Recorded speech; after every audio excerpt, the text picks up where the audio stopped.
You come to me on the day of my final episode, asking me to talk about The Godfather. That I can do.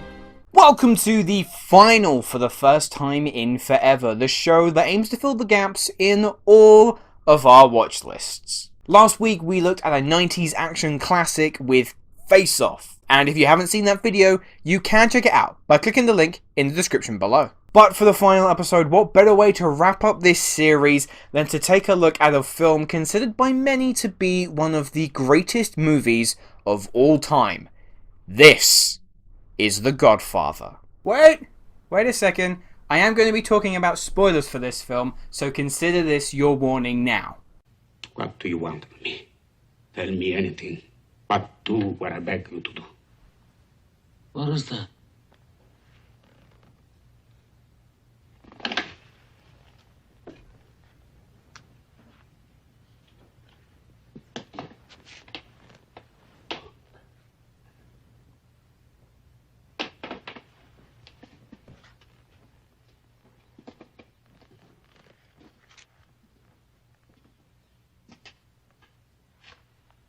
That I cannot do. Now, when I began this series, I knew I ran the risk of hype and expectations getting the better of me. The aim of this series was to take a selection of films that were incredibly popular, critically acclaimed, or notorious for whatever reason, and basically see if they lived up to the hype.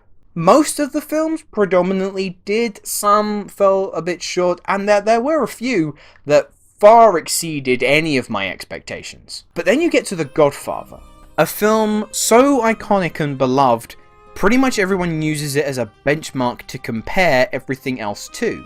So it's practically impossible not to go into The Godfather for the first time and expect great things. So what did I think? I mean, it's the f***ing Godfather. Of course it's a masterpiece.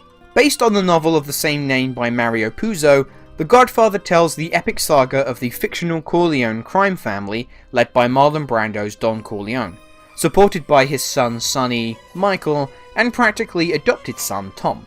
But Don Corleone is attacked and left for dead, meaning that the family must step up and act to preserve their legacy. Regardless of whether you've seen the films or not, when you think of crime and mob movies, you think of The Godfather. Its influence to a genre is unlike anything seen before. But for me, my overall exposure to The Godfather was very limited. I mean, for a long time, the only point of reference I really had was the joke from Zootopia. You come here unannounced on the day my daughter is to be married. Well, actually, we were brought here against our will. But there is no doubt about it. The Godfather sits proudly as one of the greatest movies ever made. One of the most striking parts of the film for me was its opening, and how effortlessly it sets the stage for the ensuing epic. It's the day of Don Corleone's daughter's wedding, and whilst festivities are happening in the garden, business is still being conducted inside. The head of the Corleone crime family is taking meetings with people that may require his services, from hits in the name of revenge, or to use his status to influence the world of Hollywood. And what writer-director Francis Ford Coppola does so well in the opening of this film is to immediately lay out the groundwork so we know the power that this family possessed and the dynamics at play. The Don is a man of the utmost respect and honour, caring more about family than Vin Diesel at a barbecue. Sonny is the hot-headed son who is the presumed heir to take over from the Don. Tom is the brains of the organisation, typically rushing around to ensure that business is running smoothly. And then there's Michael, the youngest son who went off to fight in the war, and whilst loved and respected by the family, keeps himself far from their criminal empire. But come the end of the film, things could not be any more different. And this shouldn't come as much of a shock to anyone, but the overall arc of Michael Corleone in this film has to be one of the greatest character arcs in all of cinema. Now, much of that has to do with an out-of-this-world performance by Al Pacino. When he enters during the wedding, we meet this quiet, unassuming, kind-hearted gentleman who loves his family dearly, but respectfully wishes to remain distant from all the unpleasantries. He brings along Diane Keaton as his date, and the two share an alarming conversation about how his father deals with business. Luca Brazzi held a gun to his head, and my father assured him that either his brains or his signature would be on the contract. And in simply one look, we get all we need to know about Michael. He respects his father, he loves his father, but deep down, he's terrified. However, after the attempt on the Don's life, Michael's entire stance changes, and the love and respect he has for his father overpowers the fear he once had. And it's here, when Michael confesses that he's with him now, that he takes his first step towards his destiny. One of my favourite scenes that exemplifies this gradual change is after Michael visits his father in the hospital, upon word that other crime families may be looking to finish the job. And he comes across what I think was the baker, convincing him to stand guard with him at the entrance to the hospital, posing with a pretend gun in his pocket to ward anyone off. And it's the ease that Michael completes this in. He still has that compassionate attitude, but it's almost like this new personality had suddenly taken him over, instantly adapting to this world he had long wished to have no part in. So by the time we reach the halfway point of the film and Michael has ingrained himself more within the family's business, he reaches the point of no return.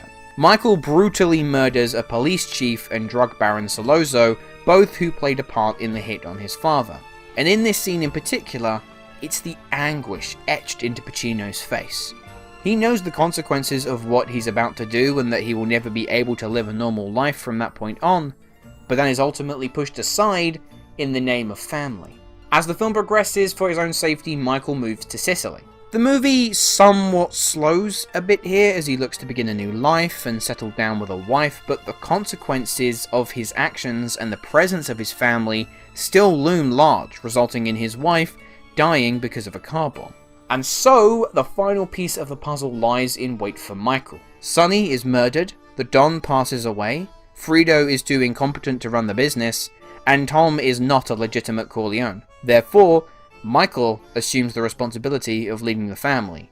And gone is the mild-mannered gentleman from the start. Michael has transformed into a ruthless, unforgiving crime lord, which makes total sense because of everything that has been ripped from him. He takes his vengeance on the crime families across New York, solidifying himself as the king, and business resumes as usual.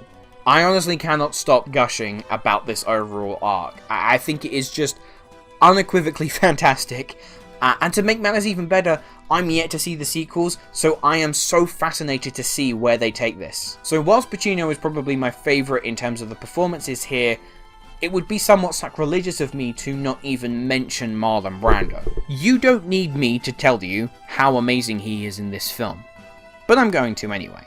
His screen time isn't exactly gargantuan, but the presence he has in those moments are unforgettable. The character of Don Corleone has been parodied and imitated to death, but it was that raw emotion and commanding nature that Brando brings to the role which makes Don Corleone one of the most iconic characters in all of film.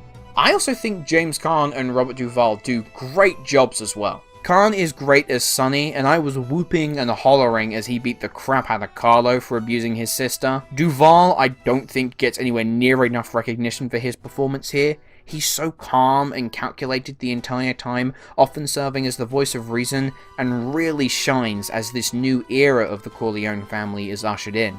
I have to say as well, I watched the restored version of the films that Coppola released a few years ago, and my word, these films haven't aged a day. The Godfather was made in 1972, that's almost 50 years ago, and it holds up brilliantly. The film still looks beautiful. Coppola's direction is second to none. I was glued to my screen for every single minute, and as it came to an end, I was left pleading for more, which is why I will not be wasting any more time to sit and watch these sequels. I could go on and on about how amazing The Godfather is, but quite frankly, I would probably end up losing my voice. The acting is fantastic across the board. The overarching stories are utterly gripping, but the character of Michael Corleone, I am just absolutely obsessed with. This entire world and the characters that populate it is like a storyteller's treasure trove. Perfection is a word that gets thrown around way too often for my liking in this world of film criticism, but when it comes to The Godfather, I don't think there is any other word that can perfectly describe it. So, after watching The Godfather for the first time in forever, this really should come as no surprise. Of course, it is God tier.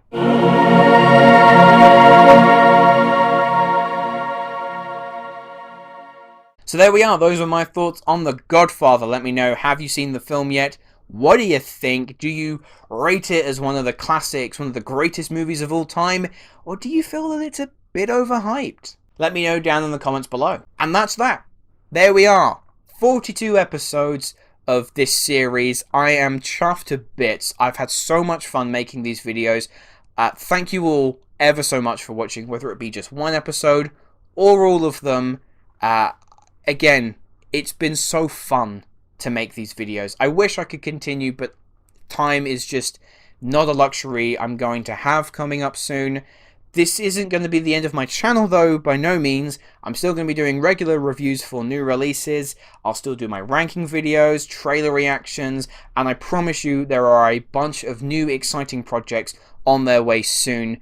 But once again, thank you for supporting this series. It has been something that has really entertained me throughout this past year. Being in lockdown, I've got to watch some fantastic films that I now consider to be some of my favourite movies of all time. Thank you ever so much, again, from the bottom of my heart. And that's that. That is the final chapter of The First Time in Forever. I never say never.